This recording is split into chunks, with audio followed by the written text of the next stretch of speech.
आपल्यासोबत केंद्रीय आयुष मंत्री प्रतापराव जाधव आहेत. प्रतापरावजी, आज तुम्ही पानिपतावर आलात आणि स्मारकाला भेट दिलीत. काय भावना आहेत तुमच्या या प्रसंगी? खरं म्हणजे पानिपत ही मराठ्यांना गाजवलेल्या शौर्य गाजवलेली ही भूमी आहे आणि खऱ्या अर्थानं या पानिपतच्या लढाईमध्ये मराठ्यांनी जो पराक्रम केला आणि अब्दे अल्लीला जे या ठिकाणाहून म्हणजे थोडी माघार झाल्यानंतरही त्याला आपण युद्धाची हार म्हणता येणार नाही, पण त्या ठिकाणी थोडं मागं सरल्यानंतरही अब्दे अल्ली जिंकल्यानंतरही इथून जो बाहेर गेला तर परत कधी आपल्या देशावर दुसऱ्या कुठल्याही परकीयांनी आक्रमण करण्याची हिंमत ठेवली नाही. एवढं ते मराठ्यांचं या ठिकाणी गाजवलेलं शौर्य होतं. अगदी उपाशीपोटीसुद्धा मराठे त्या ठिकाणी लढले.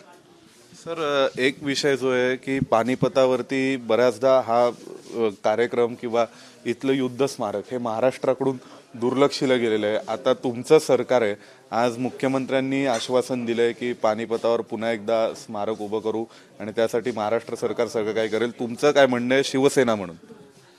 खरं म्हणजे पानिपतच्या युद्धामध्ये मराठ्यांनी दाखवलेलं जे शौर्य आहे ते सगळ्या देशवासियांसाठी प्रेरणा देणारं ते शौर्य होतं की देशाच्या एकतेसाठी, अखंडतेसाठी, विकासासाठी आपण सर्वांनी एकजूट एक संघ राहिलं पाहिजे. अशा प्रकारचा विचार या ठिकाणून अजूनही लोक घेऊ शकतात किंवा घेतल्या जातो आणि म्हणून या शौर्यभूमीचा विकास होण्याची आवश्यकता आहे. आणि आजच आपले मुख्यमंत्री आदरणीय फडणवीस साहेबांनी या ठिकाणी 8 एकर जमीन अधिग्रहित महाराष्ट्र शासनाच्या वतीनं अधिग्रहित करून या ठिकाणी शौर्यभूमीचा मराठ्यांच्या शौर्याला साजेल असा या ठिकाणी विकास केला जाईल आणि छत्रपती शिवाजी महाराजांचा सुद्धा या ठिकाणी पुतळा बसवला जाईल, अशा प्रकारची घोषणा त्यांनी केलेली. पण सर, आणखीन एक विषय असा आहे की आज महाराष्ट्रामध्ये आपण पाहतो की जातीपातीचं राजकारण सुरू आहे. वेगवेगळ्या जातीचे पुढारी पुढे येत आहेत आणि एका बाजूला पानिपतासारखा त्यानंतरचा मराठ्यांचा इतिहास आहे की सगळ्या जाती एकत्रित येऊन देशाचं नेतृत्व करतात. आज तुम्ही महाराष्ट्रातल्या या परिस्थितीबद्दल काय सांगाल? खरं म्हणजे महाराष्ट्रामध्ये पहिल्यांदा छत्रपती शिवाजी महाराजांनी हा सगळा जातीवाद मिटवण्यासाठी किंवा दूर करण्यासाठी त्यांनी सर्व जाती धर्माची चांगली लोकं आपल्या सैन्यामध्ये घेतली आणि त्यांना जाती जातीमध्ये न विभागता त्यांना मावळा ही संधी दिली. कुठल्याही जातीपातीचा असेल, जो छत्रपतीच्या सैन्यामध्ये सैनिक असेल, सरदार असेल, या सगळ्यांना मावळा ही संज्ञा दिली की त्याच्यामुळे सगळ्यांमध्ये एकरूप एकसंगता आणि आपलेपणाची भावना सगळ्यांमध्ये निर्माण झाली आणि त्या जोरावरच छत्रपती शिवाजी महाराजांनी अनेक लढाया जिंकल्या. मी पुन्हा त्याच्यापुढे जाऊन की या देशामध्ये खरं म्हणजे हिंदू हृदय सम्राट बाळासाहेब ठाकरे आहेत की यांनीच या भगव्या झेंड्याखाली सर्व जाती धर्माच्या लोकांना शिवसैनिक म्हणजे छत्रपती शिवाजी महाराजांचा सैनिक या संज्ञेतून त्यांनी जोडलं. जातीपातीचा ते कधी विचार करत नव्हते आणि म्हणून सर्व हिंदू धर्मातल्या जातीपातीला एकत्र ठेवण्याचं कामसुद्धा नंतरच्या काळामध्ये हिंदू हृदय सम्राट शिवसेना प्रमुख बाळासाहेब ठाकरेंनी केलेले. साहेब, एक शेवटचा प्रश्न. आज महाराष्ट्रामध्ये अनेक राजकीय घडामोडी घडताना दिसत आहेत. त्यात संजय राऊत, उद्धव ठाकरे आता काँग्रेसची साथ सोडायची बात करतायत. शरद पवारांनी आज म्हटलं की इंडिया अलायन्स म्हणून काय आम्ही स्थानिक स्वराज्य संस्थांच्या निवडणुका लढणार नाही.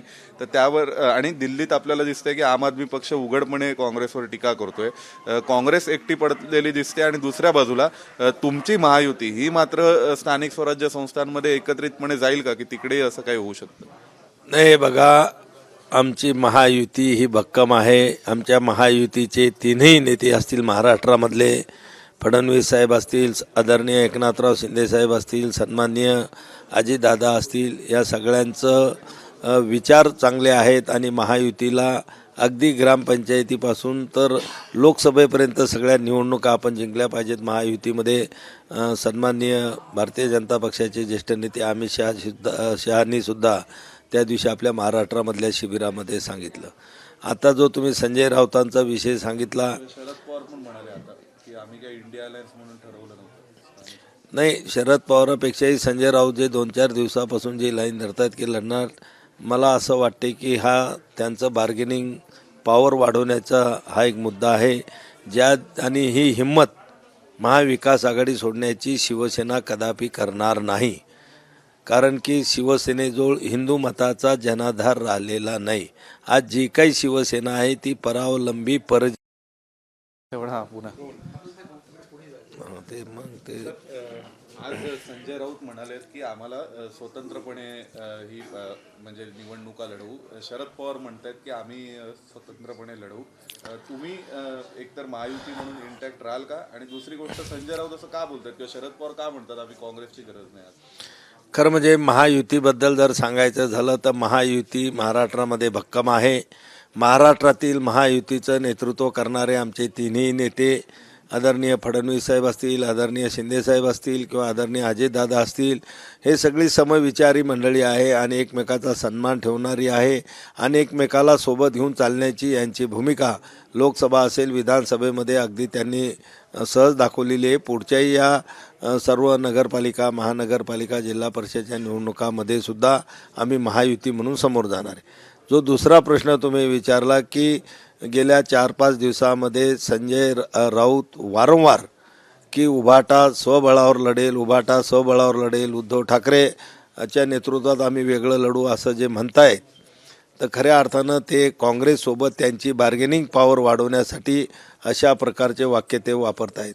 पवारसाहेबांनी सुद्धा काल जे स्टेटमेंट गेलं, आपल्याला माहीत आहे की पवारसाहेबांची बार्गेनिंग पॉईंट विधानसभेच्या निवडणुकीनंतर अतिशय कमी झालेली आहेत. केवळ 10 आमदार त्यांचे निवडून आलेले आहेत आणि म्हणून आपली बार्गेनिंग पॉईंट पॉवर वाढवण्यासाठी अशा प्रकारचं वक्तव्य शरद पवार याच्या अगोदरही कैकदा त्यांनी भारतीय जनता पक्षाला मदत करण्याच्या बाबतीत 2014ला आपण पाहिलं असेल, 19ला ते त्यांचं काही असं नसतं आणि म्हणून ते बार्गेनिंग पद वाढत आहेत. पण ज्या दिवशी हे दोन्ही पक्ष काँग्रेसपासून बाजूला होण्याची हिंमत या दोघांमध्ये सुद्धा नाही, कारण की दोन्ही पक्ष परजीवी पक्ष झालेले आहेत की काँग्रेसच्या वोट बँकेवरच आज जे काही त्यांचं वाचलेलं थोडंफार अस्तित्व आहे ते राजकीय आयुष्य किंवा त्यांचं राजकीय जी काही ताकद आहे थोडीफार, ते काँग्रेसची जी ओरिजिनल वोट बँक आहे दलित आणि मुस्लिमांची, त्याच्यावरच आज त्या ठिकाणी जिवंत आहेत. हे ज्या दिवशी काँग्रेसला सोडून हिमतीनं स्वतःच्या पायावर उभं राहण्यासाठी किंवा पक्ष मजबूत करण्यासाठी वेगळे लढतील, त्या निवडणुकीमध्ये हे सगळे नेस्तनाबूत झाल्याशिवाय राहणार नाहीत आणि म्हणून हे महाविकास आघाडीच्या बाजूला जाऊन लढू शकत नाही दोन्ही पक्ष, याची मला खात्री आहे. तर आपल्या सोबत होते प्रतापराव जाधव, ज्यांनी स्पष्ट सांगितलं की महाविकास आघाडी सोडण्याची हिंमत संजय राऊतांचा, उद्धव ठाकरेंचा पक्षही करू शकणार नाही आणि शरद पवारही करू शकणार नाही. व्हिडिओ जर्नलिस्ट वेद पांडेसह सोमेश कोलगे, एबीपी माझा, नवी दिल्ली. एबीपी माझा, उघडा डोळे बघा नीट.